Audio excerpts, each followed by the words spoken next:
Okay, hi everybody. It's Elliot Fishman, and as you can see behind me, all my toys and all those other things. So I am at home today, working from home. So I'll do my Facebook Live from home, and I hope everyone's doing well.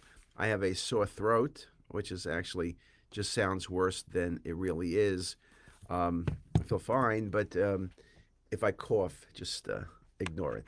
So hope everyone is having a good week. This is the first week of the new year. Hope everybody is very careful. With a million new cases a day of COVID, with every hospital system being overwhelmed by patients being admitted, it's quite a challenge. I mean, we have a lot of CT techs who are out sick. We were really good till this week or so. The good news, I guess, in terms of rules, if you've been vaccinated from the time of symptoms till the time you can return to work, is only 5 days. So before it was 10 days, now it's 5 days. So that makes a big difference in terms of staffing and everything. I know a lot of places, it depends where you are, they're decreasing the amount of elective surgeries. I think a lot of the places, which we have more patients in house now with COVID than we had during the worst of COVID in 2020. So there's a lot more patients. The good news, the patients aren't as sick.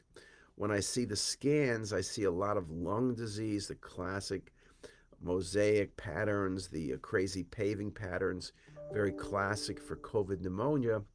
But the good news is I'm not seeing what I saw before, which was those extensive retroperitoneal bleeds and the patients with thrombosis, all of those really bad complications that had high morbidity and high mortality.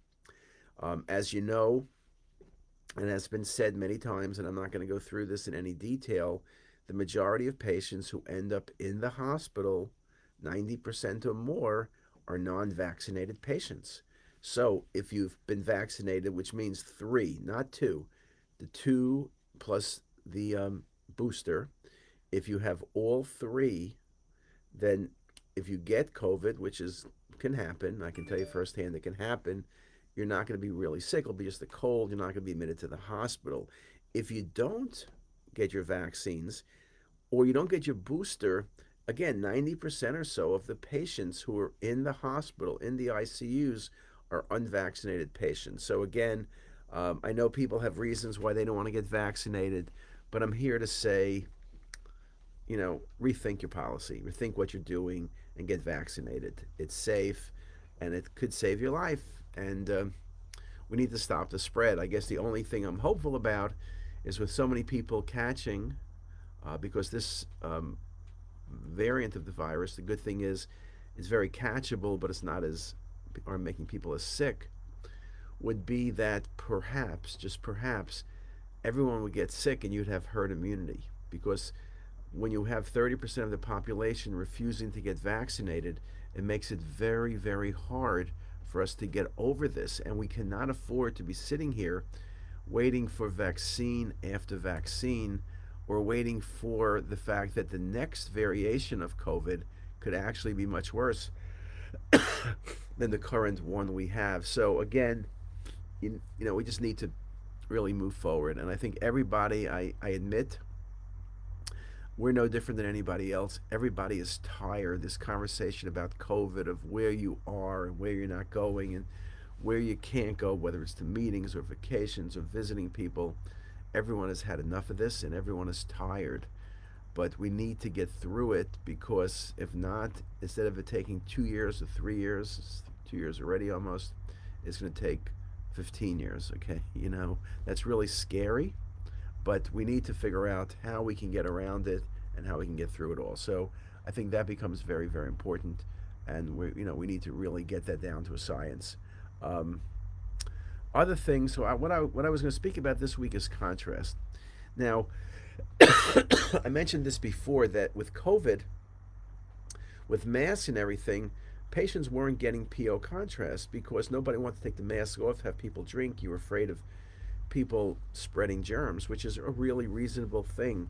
And then as COVID was slowing down, we started reinforcing to the technologists the importance of giving oral contrast. Even if you only gave 1 cup, but when the patient was about to get on the table, it would distend the stomach and small bowel and really be helpful. So I'm here to tell you, I know that COVID is a problem, but you need to try your best to have patients drink oral contrast. If you're having a lot of ER abdominal pain, if you don't give oral contrast, even giving it at the time of the study, 500 cc's, you get the stomach distended and the proximal duodenum, jejunum even. Then you get rid of the ability to misdiagnose or not diagnose ulcer disease or gastric masses. People just don't comment on the stomach. When they say the stomach looks normal, but I don't know if it looks normal. The stomach looks thickened. Is that thickened, as in pathology, or thickened because it's not distended? You need distension. And if you don't want to give positive contrast, at least use water. We use the bottles. You don't need to use pre-mixed. G makes the Omnipaque bottles. We use the 9 gram iodine bottles.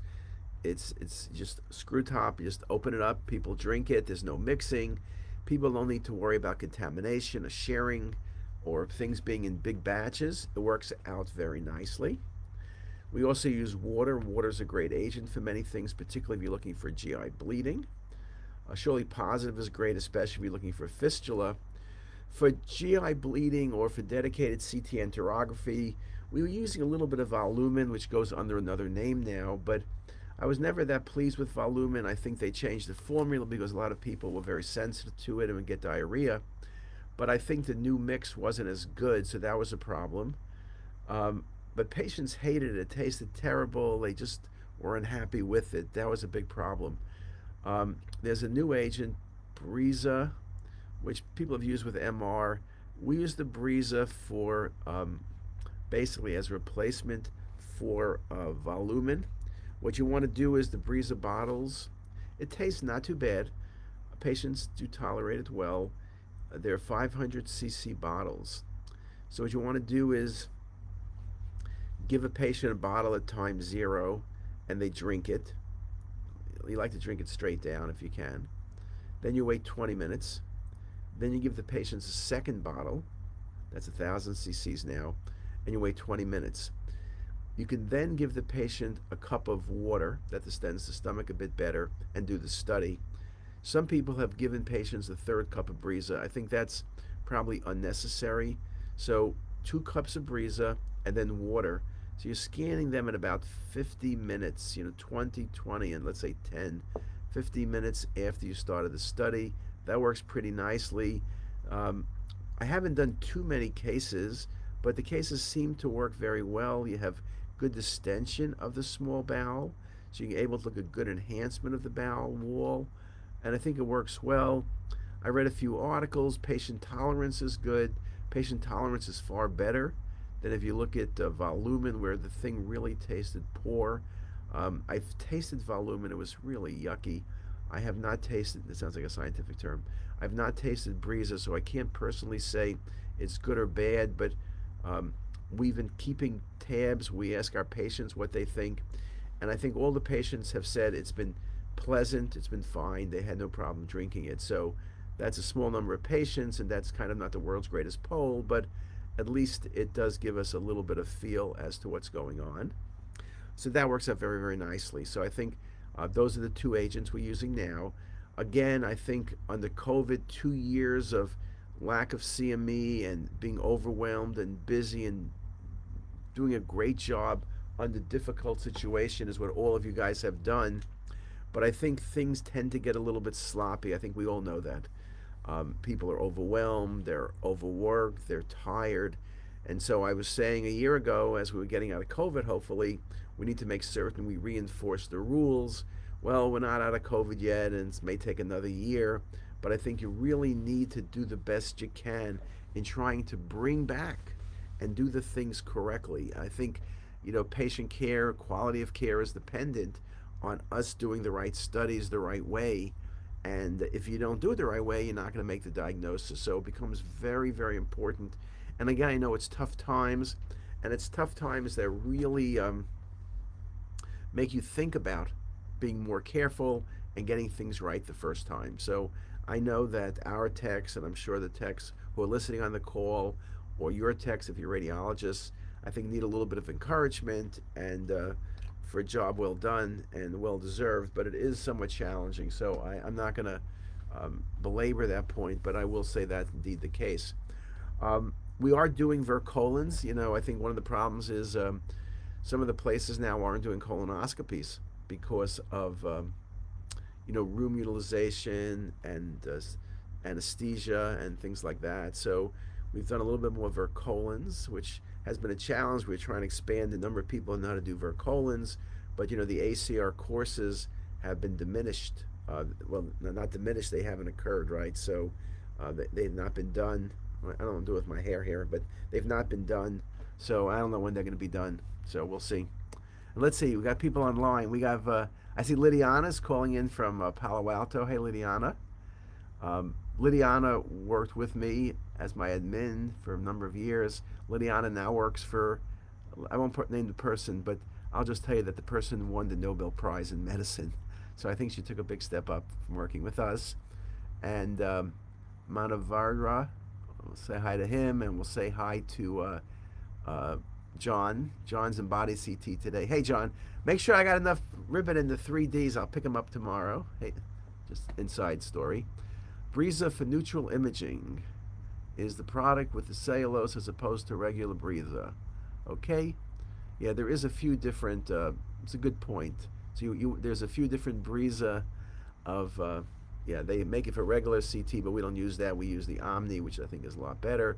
But the Breeza is good for this, the neutral imaging, and it goes by different names. So that's a good point. So when you order it, just be very careful for ordering the right thing.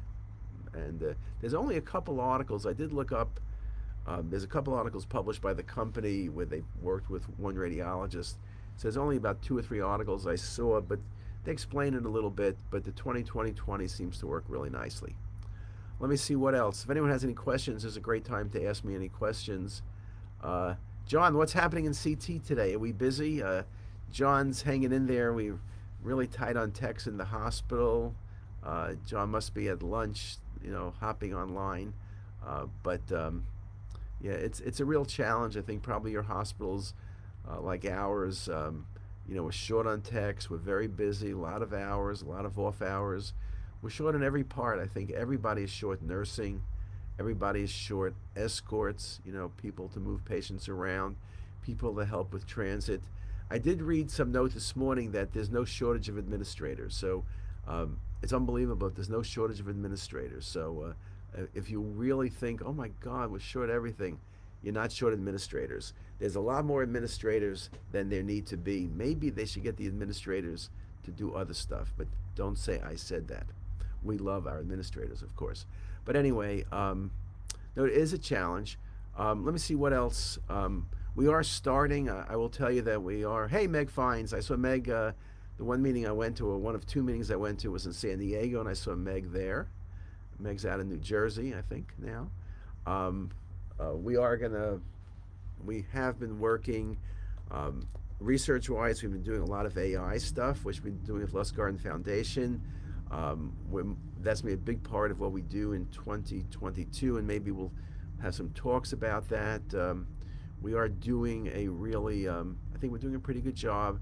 We've been working with an outside company that has tremendous talent, and as soon as the contract is signed, they'll be able to speak about it. But that's very exciting. I think, AI is going to be big. It's becoming big. I know many of you probably have some AI in your hospital already, and it's going to be the main theme of radiology for the next 5 to 10 years. The key, of course, is making sure that AI really benefits what we do, that it really helps us in terms of productivity, in terms of accuracy, in terms of quality. And I think the good news is that it has the opportunity to do all of the above. So I think that part's pretty exciting. So I am very comfortable that I think we're moving in the right direction. In some ways, things always take longer than you think to get where you need to go, but I think they are getting there. It's just a few big leaps. You have the company like NVIDIA, AMD, Microsoft, Google, Apple, Facebook, the best of the best, all involved in AI for medicine. I think that's the surest way, things are going to get done well and get done soon, because all of them are companies, not that they're for profit, but companies that are in business, they're on the stock exchange. They need to explain to shareholders how they invest their money, and they need to show if we're investing, there's a return on investment. companies that are publicly held are not charities, right? They need to report to the shareholders who own the companies. And so what you need to do is say, here's what we're doing, here's why we're doing it, and here's why it's going to change the world.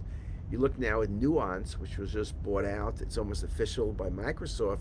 You can see that's a $20 billion purchase, and Microsoft needs to get their money back. So they're going to do some great stuff with Nuance, which has done a lot of the voice dictation. You know, can you build the voice dictation to recognition, to AI, all of the things.